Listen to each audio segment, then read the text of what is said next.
O áudio que vocês vão ouvir agora é parte do podcast Xadrez Herbal. Caso vocês queiram ouvir mais sobre esse assunto e outros temas de política internacional, é só ir em xadrezherbal.com. Bem, então, sem mais delongas, passemos para o primeiro bloco do Giro de Notícias. Notícia do sábado passado, dia 9 de dezembro. Irã proíbe família de Mahsa Amini de viajar para a premiação. O governo iraniano proibiu, os familiares da jovem curda, que morreu no ano passado sob custódia da Polícia dos Costumes. O governo proibiu a família dela de viajar à França para ela receber o prêmio Sakharov, que é um prêmio de direitos humanos concedido também em parceria com a União Europeia. Tá? A informação é da advogada da família, que apesar da família ter visto para a França e ter passaporte válido, eles foram proibidos de embarcar e tiveram seus passaportes confiscados. E por conta dessa proibição, da presença na cerimônia, a ativista Narges Mohammadi, que tem 51 anos de idade, que é uma militante feminista iraniana, que está presa desde 2021, ela recentemente foi laureada com o Nobel da Paz, a gente repercutiu aqui, ela também não recebeu uma autorização especial para sair da prisão e poder comparecer à cerimônia. Ela disse que vai, em protesto a essas circunstâncias, fazer uma nova greve de fome. Tá? Ela já havia feito uma em novembro, inclusive. Tá? Também no Irã, o governo está acusando o diplomata sueco Johan Flodérus de ter espionado por Israel e de corrupção terrena. A corrupção terrena ou corrupção de valores da terra, você tem essas duas traduções. É uma daquelas tipificações que a gente às vezes comenta aqui no programa, que são aquelas tipificações guarda-chuva, que você consegue encaixar basicamente qualquer coisa nelas, porque agrade o governo. Então, se o governo precisa acusar alguém de alguma coisa, acusa de corrupção moral na terra. Que nem no Peru, a incapacidade moral, do presidente, isso. Então, que você fez? Você fez corrupção moral na terra, corrupção terrena, corrupção de valores, enfim. E a questão é que, ao sofrer essas acusações, esse diplomata sueco corre o risco da pena de morte. Tá? O governo sueco já disse que não aceita essa acusação, tá? E exige a devolução do seu diplomata. Isso muito provavelmente é feito em represália, tá? Em devolução, ao fato de que um cidadão iraniano, o Hamid Nouri, ele foi condenado à prisão perpétua na Suécia ano passado. Ele que foi condenado pela participação na execução de manifestantes em Teherã em 1988. Ali no período, já no fim, um pouco depois, acho, do fim da guerra Irã-Iraque. Tá? Então, muito provavelmente, esses atos do governo iraniano são uma represália a essa decisão do governo sueco, e aí você força uma eventual troca de prisioneiros, por exemplo. Passando do Irã, meu caro Matias, a gente vai passar rapidamente por algumas notícias na região. Tá? No Paquistão, tivemos um ataque contra uma delegacia de polícia na cidade de Deraban, tá? Que deixou 23 pessoas mortas, um ataque suicida, tá? Com um carro-bomba, que deixou 23 vítimas, mais o terrorista morto, tá? Foi realizado pelo braço local do Talibã. Já na Índia, a Suprema Corte, essa semana, manteve a decisão que revogou, melhor dizendo, a autonomia do estado de Jammu e Caxemira, que a gente mencionou em agosto de 2019, quando um decreto do Executivo retirou a autonomia dessas duas regiões e, na prática, significou uma anexação completa dessas regiões, algo que foi, inclusive, recebido com protestos pelo Paquistão. Tá? Já em Bangladesh, meu caro Matias, nós teremos no dia 7 de janeiro eleições para o parlamento, tá? Ou seja, é uma das eleições que vai ocorrer durante o recesso do Xadrez Herbal, então por isso a gente está repercutindo aqui antes, para, né, ficar de olho, eventualmente a gente pode twittar alguma coisa, enfim, postar alguma coisa nas redes sociais, lembrando que a situação em Bangladesh anda bastante delicada, né, por conta da greve dos trabalhadores da indústria têxtil, sendo que Bangladesh é um dos principais centros têxteis do mundo. Tivemos um gravíssimo surto, uma gravíssima epidemia local de dengue também, que deixou muitas pessoas mortas, né? E além disso, a própria violência das forças estatais contra a greve, contra manifestações, também abalaram o governo da Sheikh Hasina. Tá? E finalmente, meu caro Matias, na Turquia, nós tivemos a prisão do presidente do clube Ankaraguçu. Ele atacou um árbitro de um jogo a socos, tá? Você tem as imagens e tal. E, além dele ser preso, o campeonato turco de futebol foi suspenso, tá? Provisoriamente, por conta, inclusive, da possibilidade do rebaixamento imediato do clube, né, pela agressão cometida pelo seu presidente. Então, enfim, é uma notícia futebolística, mas que também acaba sendo ligada à política, já que o próprio Erdogan, o presidente, ele, além de usar muito o futebol, né, como parte da sua imagem, ele já disse que o caso foi inaceitável, né, que não se pode fazer isso, enfim, já aproveitou para se pronunciar também. Lembrando que de todos os países citados nessas notícias que abriram o programa, todos têm fronteiras invisíveis do futebol, alguns com mais de um episódio, né? Bangladesh está no da Índia, né? A gente fez ali a gente provavelmente em algum momento tem que desmembrar, né? Porque a gente uniu o subcontinente indiano porque a gente pensou que futebolisticamente não fazia muito sentido, né? Pois é. Notícia da segunda-feira passada, dia 11 de dezembro. Parlamento da Polônia escolhe Donald Tusk como primeiro-ministro. Aconteceu o cenário que a gente havia comentado que aconteceria, né? Nós tivemos o Lei e Justiça, né, o Partido Conservador ficando em primeiro. O presidente, que é do Lei e Justiça, né, deu ao Partido Conservador a primeira chance de formar um governo. Não conseguiu, até porque os outros partidos haviam se comprometido a boicotar, né, uma coligação com Lei e Justiça, e aí, em segundo lugar, deram chance, né, para o Donald Tusk eventualmente formar a sua coalizão. E aí eu vou, inclusive, repetir alguns comentários que a gente fez na época das eleições polonesas. A primeira delas muita gente tem colocado o Donald Tusk e o partido dele, né, a Coalizão Cívica, como um partido de esquerda, por conta do contraste com Lei e Justiça. Não, o Coalizão Cívica é um partido de direita, só que é um partido da direita liberal, uma direita pró-União Europeia. Você pode colocar ali como uma centro-direita, digamos assim, mas é um partido da direita liberal, tá? Não é um partido de esquerda, não é um partido, enfim, é um partido da direita liberal.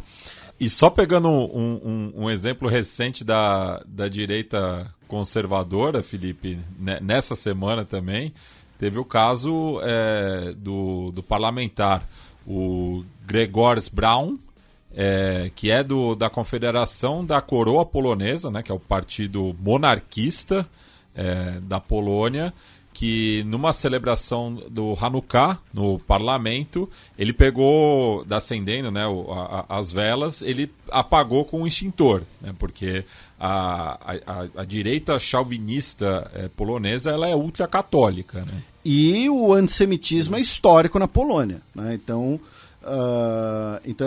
assim, você tem elementos do Lei e Justiça e tem o Partido da Confederação que são basicamente neofascistas. Também é importante fazer essa lembrança, né? Então, o nacionalismo, como você mencionou, bastante chauvinista. E são herdeiros do colaboracionismo nazista durante a Segunda Guerra Mundial. Alguns deles, sim. O Lei e Justiça não, né? Mas o da Confederação, sim.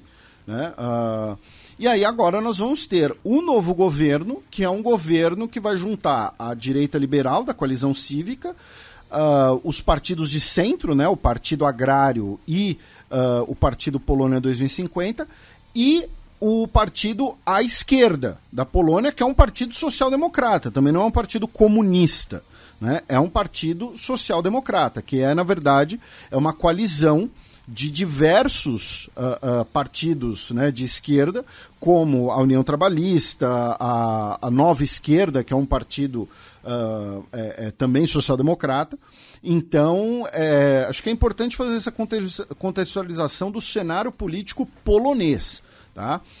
O Donald Tusk, ele, comparado ao governo anterior, ele é um cara que está à esquerda. Isso não significa que o Coalizão Cívica seja um governo de esquerda, ou seja, um partido de esquerda. Tá? Falando ainda em outras notícias europeias, meu caro Matias, né? Nesse programa os giros de notícias estão bem recheados, porque a gente, como eu mencionei no início, a gente recebeu 2 convidados, então tem 2 colunas abertas, inclusive. Mas em outras notícias europeias, Armênia e Azerbaijão realizaram a primeira troca de prisioneiros, né, depois do acordo de semanas atrás. Foram libertados 32 armênios em troca de 2 soldados do Azerbaijão. A maior parte desses armênios foram capturados em 2020, tá? Na guerra de 2020 ainda. Outra notícia aí está inclusive relacionada ao nosso bloco do cheque, né? No bloco do cheque a gente vai com a Silvia repercutir especialmente a posse do Milei na Argentina, e durante a posse do Milei esteve presente o vice-presidente do Vox, né? O partido neofranquista espanhol, o Santiago Abascal, e ele deu uma entrevista ao jornal argentino Clarín. E na entrevista, né, perguntaram para ele sobre a formação do novo governo espanhol, né, o processo de anistia aos catalães, e ele disse que chegará a hora em que os espanhóis vão querer ver Pedro Sánchez pendurado pelos pés. Né? E aí agora a Procuradoria da Espanha iniciou um processo formal contra esse deputado, por essa declaração ser incitamento ao ódio e à violência. Né? Quando ele fala ser pendurado pelos pés, ele está falando claramente ali um linchamento, alguma coisa assim. Acho que ele não quis dizer em relação ao Mussolini, porque no caso, aquela famosa foto do Mussolini pendurado pelos pés deve deixar ele triste, na verdade. Né? Mas, enfim. Também, ainda na Europa, meu caro Matias, vamos às Ilhas Britânicas com 2 notícias. A primeira delas foi que o David Cameron, ex-primeiro-ministro e agora, né, secretário de Relações Exteriores do Reino Unido, ele escreveu, tá, ao Partido Nacional Escocês com uma reclamação formal, tá, afirmando que foi uma quebra de protocolo o encontro do ministro-chefe da Escócia, o Hunza Youssef, com o presidente da Turquia, o Recep Erdogan, o Erdogolo, durante a COP28, quando os dois falaram abertamente sobre a situação em Gaza, sem a presença ou aviso de um integrante do governo britânico. Tá? Então, essa carta de reprimenda é basicamente fundamentada na questão de que o David Cameron está dizendo o ministro-chefe da Escócia não pode falar publicamente com um chefe de Estado sobre um assunto de política externa sem a consulta ou a presença de representantes do governo britânico, porque sendo ministro-chefe da Escócia, a autoridade dele está restrita a assuntos internos da Escócia. Ele não teria autoridade para, de forma autônoma, tá, dar uma declaração sobre Gaza junto com um chefe de Estado estrangeiro. Então tivemos essa, não vou dizer que é uma crise, né, mas esse desencontro na política interna britânica. E falando em ministro-chefe, o ministro-chefe de Gales, o Mark Drakeford, que é do Partido Trabalhista galês, anunciou que vai se aposentar em março. Tá? E por conta disso, teremos uma eleição interna ao Partido Trabalhista galês e que vai escolher então o novo ministro-chefe de Gales. O que acontece? Em Gales está ocorrendo uma discussão, inclusive com alguns protestos, por conta de um novo limite de velocidade em estradas locais. Tá? Foi colocado um limite de velocidade de apenas 20 milhas por hora, né? O que vai dar aí cerca de 32 km por hora, devido a uma série de casos em estradas regionais, né? A gente não está falando aqui das grandes rodovias, né? Mas das estradas locais, você teve muitos casos de atropelamentos e acidentes, inclusive. Tá? Então foram criadas as zonas de 20 milhas por hora.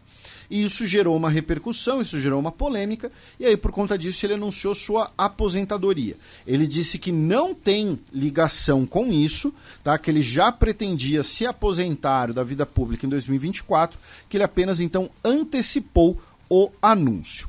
E finalmente, nesse final de semana agora, dia 17 de dezembro, teremos eleições gerais na Sérvia, tá? Tanto para a Assembleia Nacional quanto para as províncias, né, para as assembleias das províncias, quanto para a Assembleia das principais cidades, como a capital Belgrado. Tá? Lembrando que essa eleição estava prevista para ocorrer em abril de 2026, porém Aleksandar Vučić, o presidente, antecipou as eleições, né, em parte por conta do debate, da discussão sobre o acordo, né, de normalização com o Kosovo, que ocorreu em março, o consequente episódio de violência, né, que ocorreu na região norte do Kosovo, e também devido aos protestos em outubro por aqueles episódios, né, de mortes com armas de fogo no país. Tá? Então teremos eleições na Sérvia neste final de semana.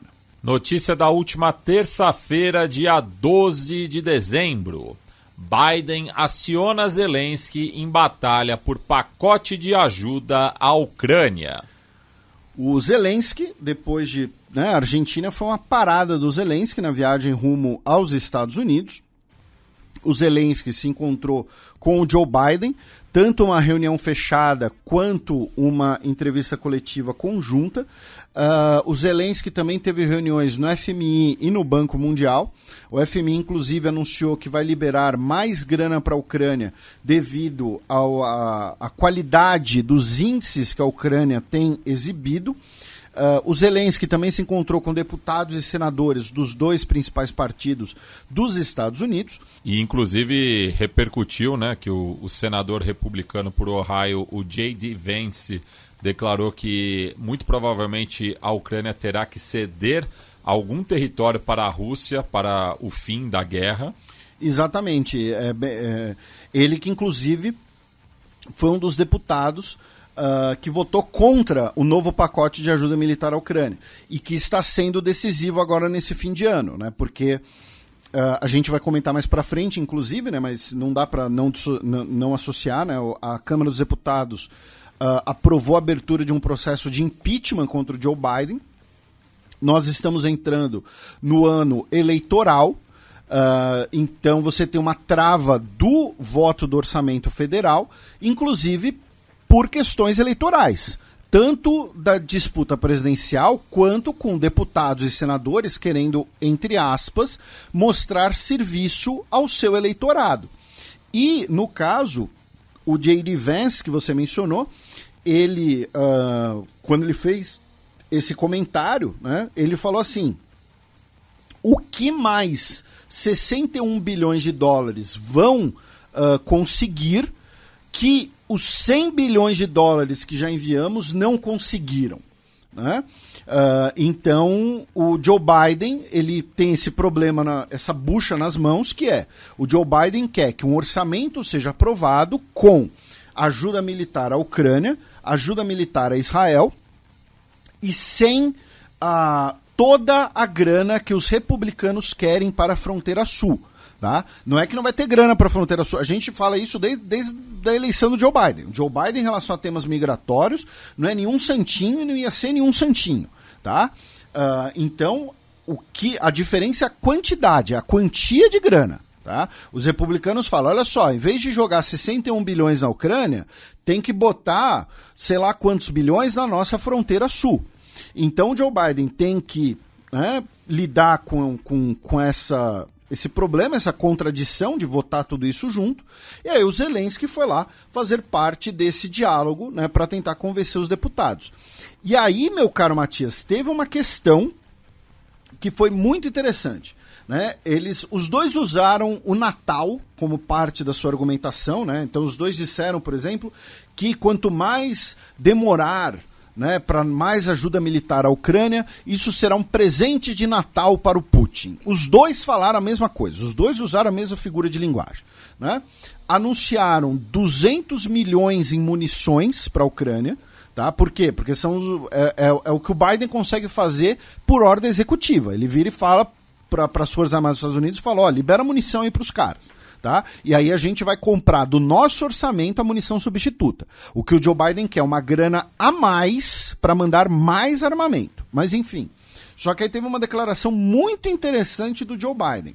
E para bom entendedor, meia palavra basta. Né? Até pouco tempo atrás, inclusive na primeira vez que o Zelensky foi aos Estados Unidos, quando ele foi aplaudido naquela sessão conjunta do Congresso, o Joe Biden, ele disse naquela ocasião que os Estados Unidos e os seus aliados forneceriam whatever it takes, tá? Ou seja, o que for necessário para que a Ucrânia triunfasse.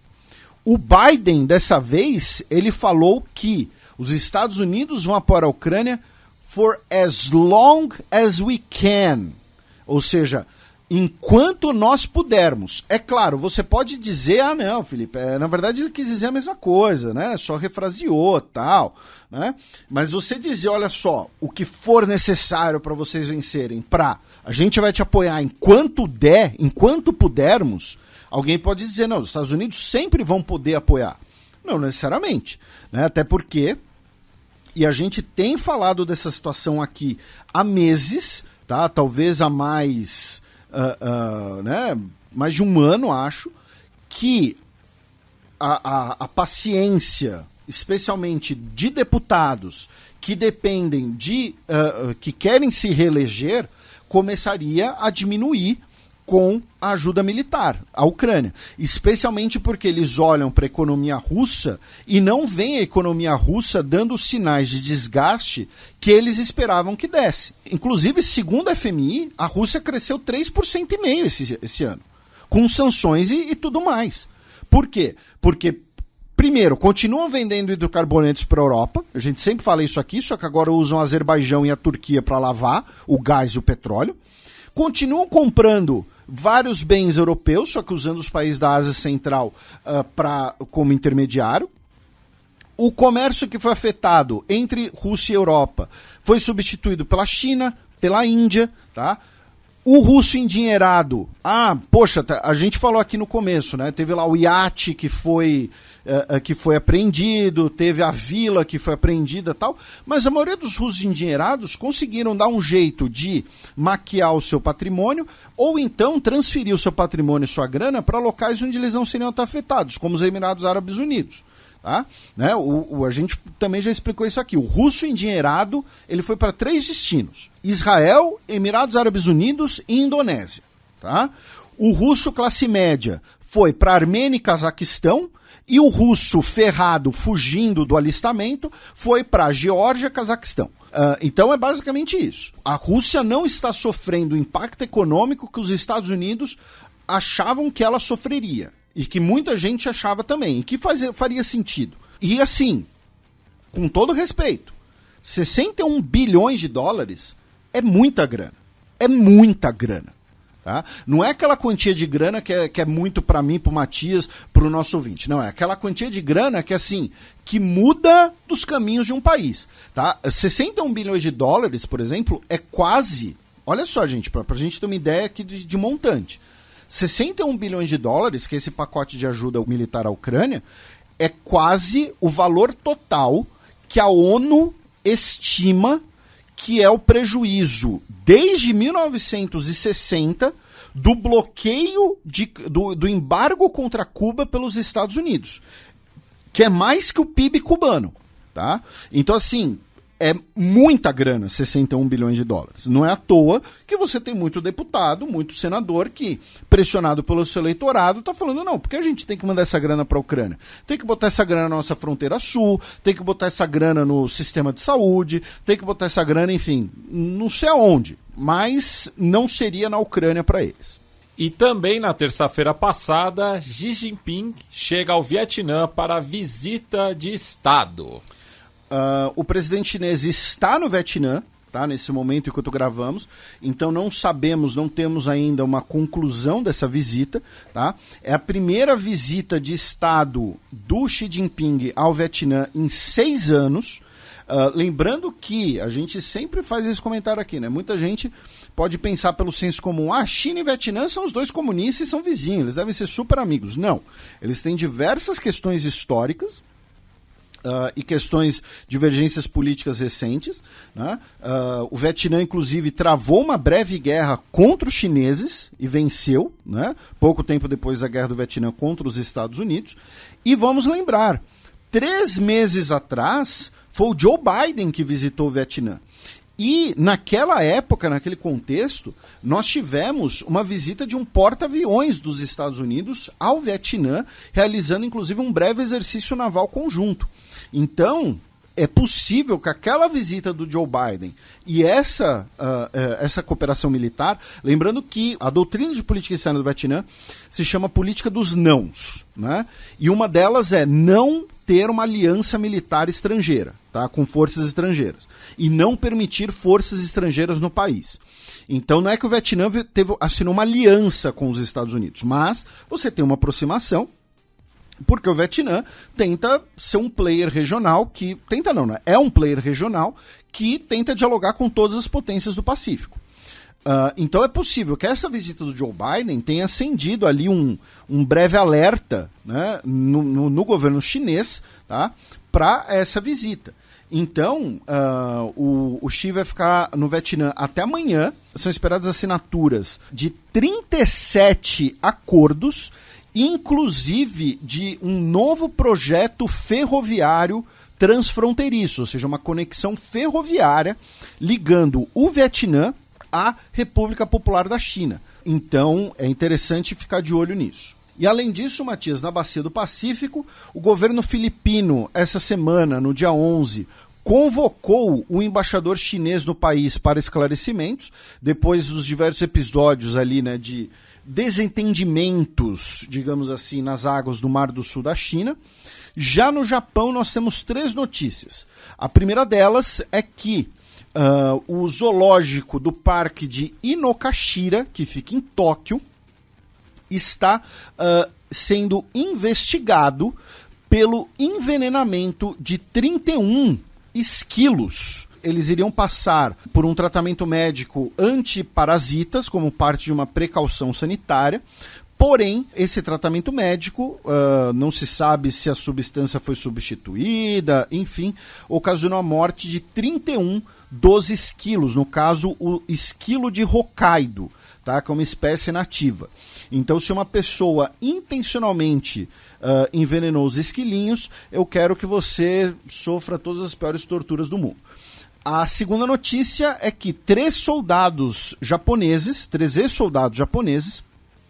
foram condenados a 2 anos de prisão porque em 2021 atacaram sexualmente uma colega militar, a Rina Gonoi, que tem se tornado inclusive uma pessoa bastante notória na sociedade japonesa, porque ela teve a coragem, né, de trazer esse caso de assédio dentro das Forças Armadas japonesas.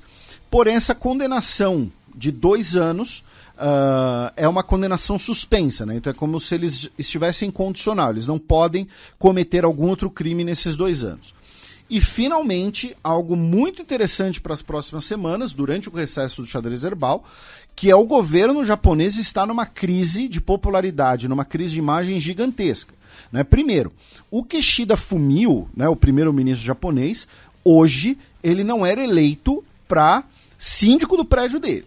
Tá? Não sei nem se ele mora em prédio, mas acho que se ele morar em casa, nem na casa dele ele seria eleito.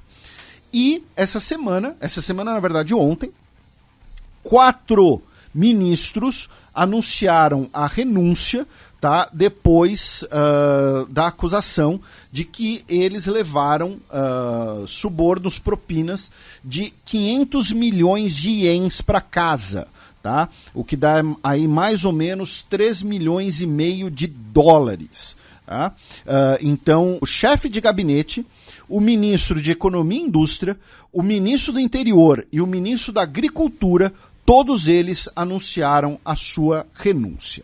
Passemos para o segundo bloco do Giro de Notícias. Notícia da terça-feira passada, dia 12 de dezembro. Myanmar torna-se o maior produtor mundial de ópio. Myanmar ultrapassou o Afeganistão, né? A gente comentou recentemente, né, que o Afeganistão deixou de ser um dos principais produtores de ópio do mundo, e agora Myanmar que tem esse posto. Né? Inclusive, lembrando que a produção de ópio em Myanmar ela tem origem com a Guerra Civil Chinesa, né? Porque os produtores de ópio, fugindo dos comunistas, foram para Myanmar e iniciam o período chamado Triângulo Dourado, inclusive com suposto apoio da CIA naquele momento, já que ele era utilizado como uma moeda, inclusive para o envio de armamentos. Tá? E também em Myanmar, meu caro Matias, essa semana nós tivemos um encontro entre líderes dos 3 principais grupos que lutam contra a junta militar de Myanmar. O encontro foi entre os 3 grupos e a junta militar, mediado pela China. Tá? Porém, mesmo com esse encontro, os grupos rebeldes afirmaram que vão continuar combatendo contra a junta militar. E ali perto, na Tailândia, nós tivemos uma parlamentar, né, a Ruchanok Sirnok, condenada a 6 anos de prisão por insulto à monarquia. Tá? A gente sempre comenta aqui como a lei, né, de lesa majestade da Tailândia é um absurdo, porque além de ser extremamente rígida e vaga, ela é utilizada para calar toda e qualquer crítica, toda e qualquer manifestação contrária, não apenas à monarquia, mas eventualmente ao governo.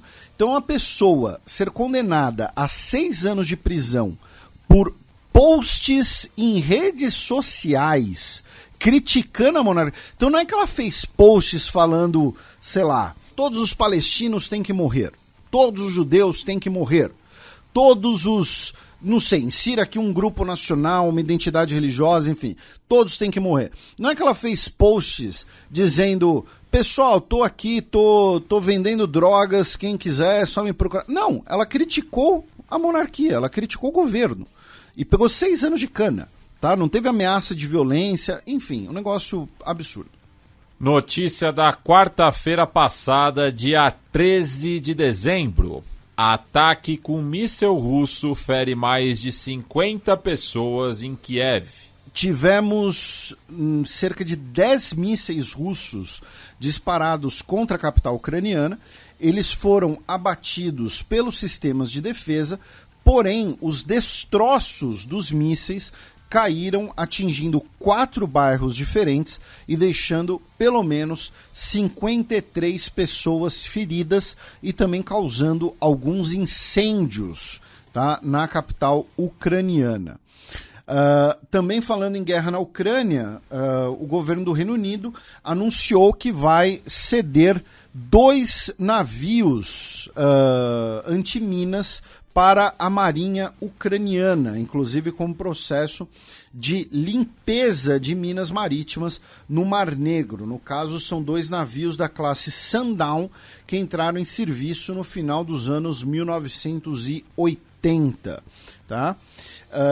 A Rússia, essa semana, anunciou que prendeu 18 agentes e cúmplices de uma rede de sabotagem ucraniana que estaria operando dentro da Rússia. Também essa semana, meu caro Matias, o Vladimir Putin participou da cerimônia de batimento de quilha dos 2 novos submarinos da classe Borei. Tá? São 2 submarinos de propulsão nuclear que também carregam mísseis nucleares. Vão ser agora, né, o principal modelo, né, da Marinha Russa, substituindo, né, tanto os antigos modelos Tufão, né, os Typhoon, que ficaram muito conhecidos no Ocidente por conta do filme do Caçado Outubro Vermelho, né, que mostrava ali uma versão fictícia de um deles. E então ele participou do batimento de quilha, né, de 2 deles, incluindo o Imperador Alexandre III, tá? Vai ser o nome de um dos submarinos, e eles vão fazer parte agora da frota russa no Pacífico. Só para esclarecer, meu caro Matias, o outro submarino é da classe Janssen, não é da classe Borei. Tá? Peço desculpas pela confusão, bem que eu estranhei, fui conferir. E o Putin hoje realizou aquela tradicional entrevista coletiva com muitas aspas, né? Quando ele recebe ligações dos eleitores e tal, e a gente, né, e é tudo ali mais ou menos orquestrado. E ele disse que a paz só será alcançada até que todos os objetivos da Rússia na Ucrânia sejam concluídos, né? A desnazificação da Ucrânia, a desmilitarização e o seu Estado neutro. E, finalmente, numa outra notícia mais ou menos ligada à Rússia, né? O Ministério das Relações Exteriores russo, inclusive, já protestou contra esse anúncio. O governo búlgaro e a prefeitura de Sófia, capital da Bulgária, iniciaram o desmonte e a remoção do monumento ao Exército Vermelho, tá? Um monumento construído em 1954, de 37 metros de altura, que mostra um soldado soviético da Segunda Guerra Mundial junto de um partisano e de uma mulher búlgara, e que a base dele tem esculturas muito bonitas, inclusive, né, sobre a Segunda Guerra Mundial, e que eram tradicionalmente locais de protestos. Então, várias vezes, você tinha o soldado sendo pintado com as cores da Ucrânia, você teve uma vez que os soldados foram pintados de rosa por conta do... Em 2013, né, o governo búlgaro pediu desculpas, né, pelo papel da Bulgária na repressão à Primavera de Praga, em 1968.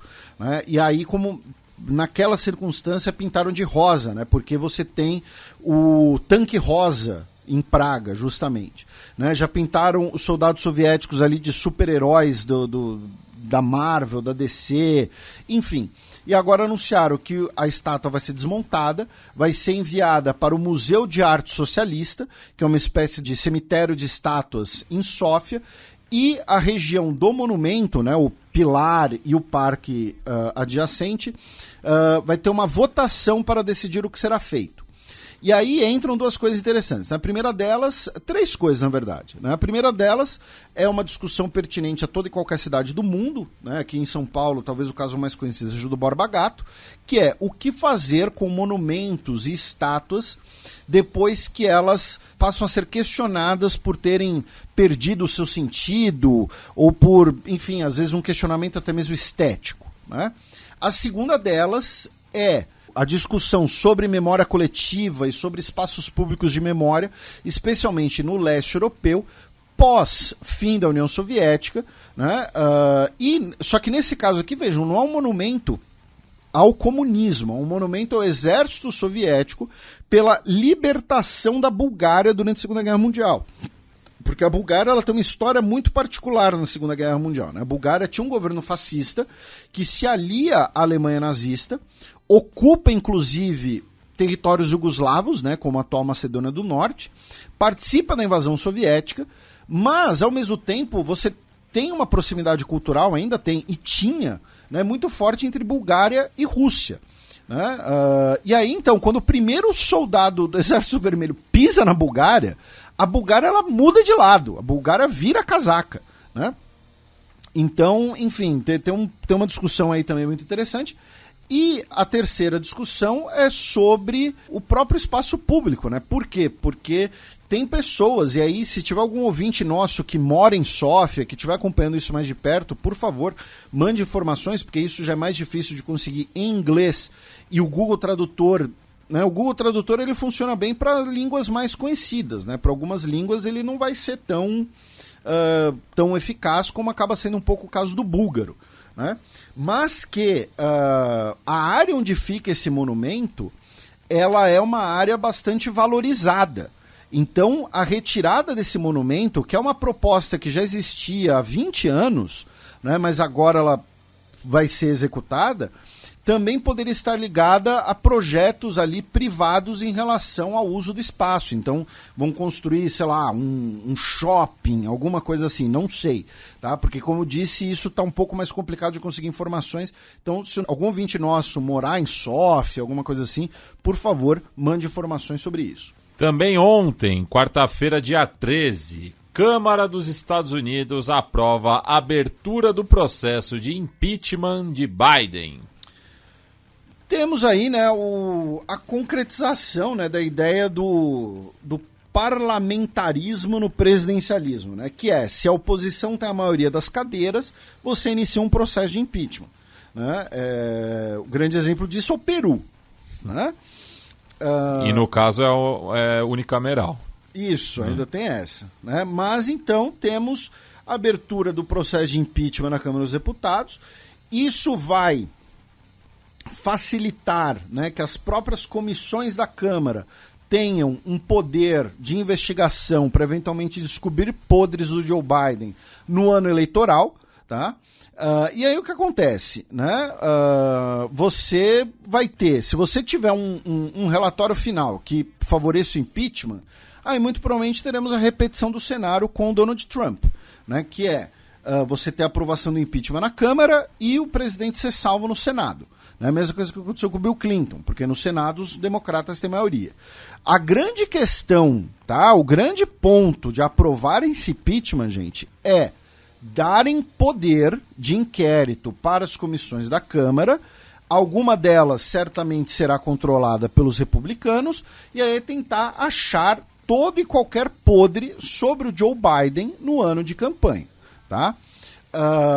Inclusive o Joe Biden, né, se defendeu dizendo: tem muito trabalho a ser feito, mas após desperdiçarem semanas tentando encontrar um novo speaker da Câmara e tendo que expulsar seus próprios integrantes, né, uma referência ao George Santos, os republicanos do Congresso estão saindo, né, por um mês, né, o início do recesso daqui a pouco, sem fazer nada para resolver os problemas principais, como ajuda militar à Ucrânia, a Israel e nossas fronteiras. Em vez de fazer algo para melhorar a vida dos americanos, eles estão focados em me atacar com mentiras. Em vez de fazer o seu trabalho, né, no trabalho urgente que precisa ser feito, eles estão escolhendo desperdiçar o tempo nessa manobra política sem base, que mesmo alguns republicanos do Congresso admitem que não tem apoio dos fatos. Junto com isso, o Hunter Biden, né, o filho do Joe Biden, disse que não vai dar um depoimento a portas fechadas no Congresso, a não ser que ele seja intimado. Né? Por quê? Porque ele foi convocado no Congresso pelos republicanos, disseram que vão abrir um processo contra ele por desacato, né? Porém ele disse que ele não precisa dar satisfações ao Congresso porque os crimes dele, né, a evasão fiscal que ele cometeu, não tem relação com o pai dele. Tá? A Suprema Corte do Texas suspendeu uma permissão de um aborto de gestação emergencial, tá? Uma mulher chamada Kate Cox, né, que ela está correndo um sério risco de vida, tá? Devido a uma gestação em que o feto tem um diagnóstico também fatal, e ela recebeu inicialmente autorização de realizar um aborto de gestação emergencial e a Suprema Corte do Texas vetou isso, né, como parte dessa lei draconiana em relação ao aborto de gestação no estado. Por conta disso, uma organização de apoio a mulheres que precisem realizar aborto de gestação a levou para um estado que não foi declarado qual, para que ela possa realizar o procedimento em segurança. E por fim, notícia dessa quinta-feira, dia 14 de dezembro. União Europeia deixa Viktor Orbán de lado para abrir negociações de adesão com a Ucrânia.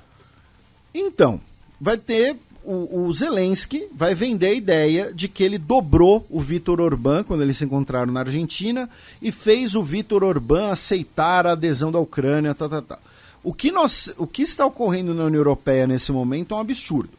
Tá?